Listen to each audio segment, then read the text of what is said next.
Hey everybody, it's Lance with Keller Williams Real Estate, and I just wanted to go over a quick question of the day that I get asked all the time. People always want to know, and they ask me, since I'm a real estate agent, should I renovate my home? So that's exactly what I want to go over. The reasons why you should, why you shouldn't, why it might be a good idea, why it might be a bad idea, as to whether or not you should renovate your home. And before we go any further, let's define a couple things that I'm talking about when it comes to renovating houses, because there are different levels of renovations when it comes to the condition of a property. So first I want to say that there's ugly fixer-uppers out there. Now these are really rough houses that typically are not even habitable. I mean, they've either been vacant for a long time, they have things like mold, or sometimes they don't even have a full kitchen, or partially gutted, leaky roofs, things like that. So this is a real ugly fixer-upper.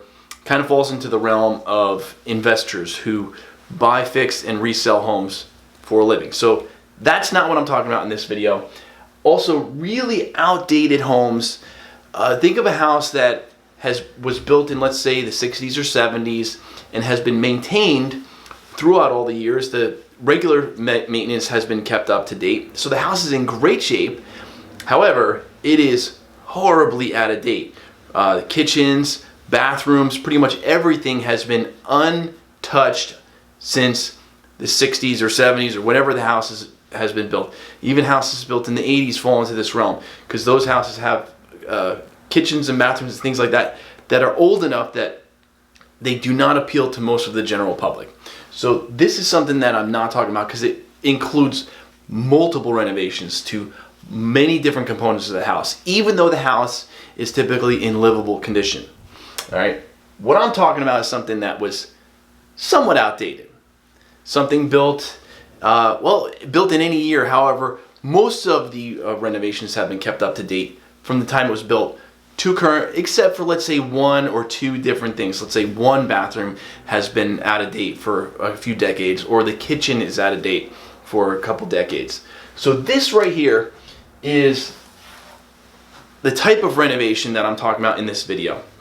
Now, another distinction I want to make is the difference between renovations and improvements. So I'm talking about renovations. So you're taking a kitchen, gutting it, and redoing the entire kitchen, or doing a partial kitchen where you're maybe keeping the floors and just adding some new cabinets, things like that, versus improvements.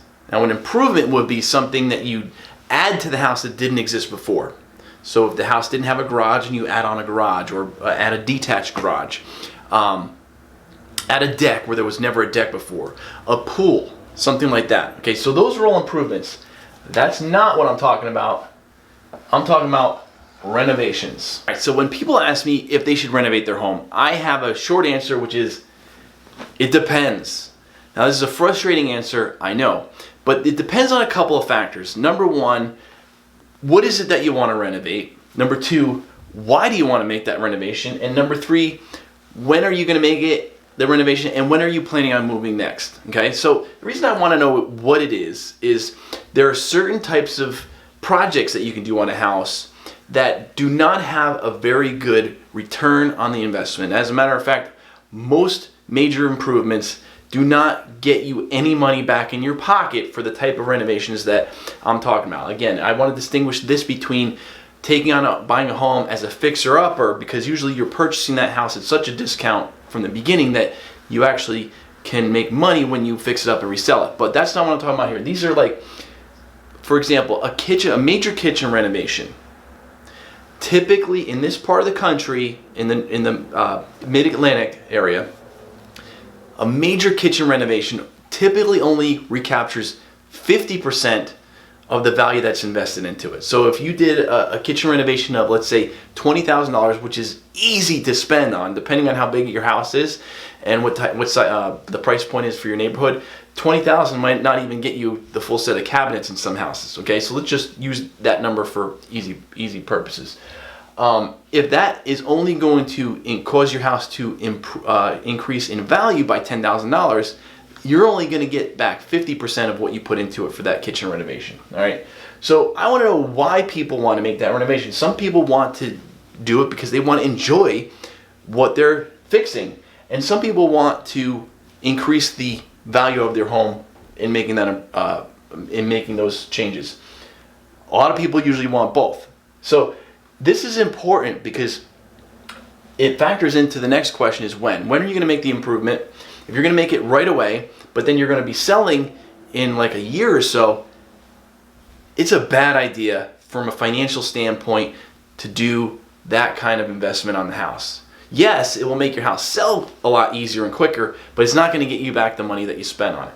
So, flip side of that, let's say somebody wants to do their kitchen because they want to enjoy the house, and they know that they're going to get some money on it if they sell the house later on down the road, right? So if you're going to do the improvement now and you're going to sell the house in, let's say, 5-6 years, that's a short enough span of time that you'll have enough time for the investment to catch up to depreciation, and you're going to live in the house and enjoy it for a couple years. All right, so let's look at it on a chart. So if we chart out home values in your neighborhood and time, all right, so this is an appreciation line. So over time, house values tend to increase.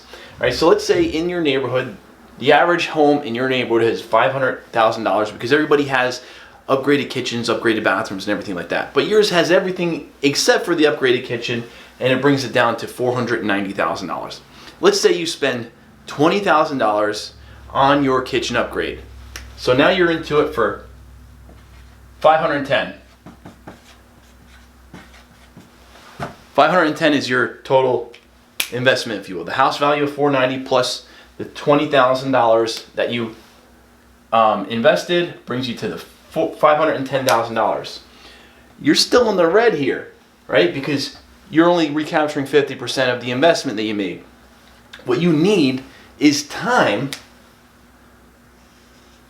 to catch up to where your house is going to be $510,000. So between here and here gets you to $510,000. So you're still in the red until you catch up to here where you appreciate with everybody else.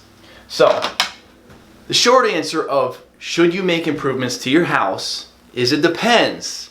It's a good idea if the improvements you're going to make are in sync with what the neighborhood is like, so you're not going to improve over what everybody else has.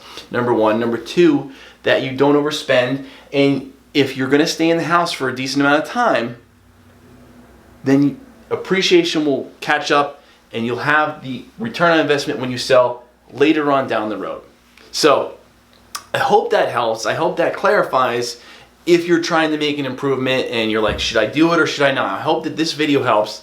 If you have any questions, feel free to let me know. I'd love to help you out, walk you through whether or not it's something that you should or shouldn't do. But as a general rule, if you're going to be moving very soon, keep it simple.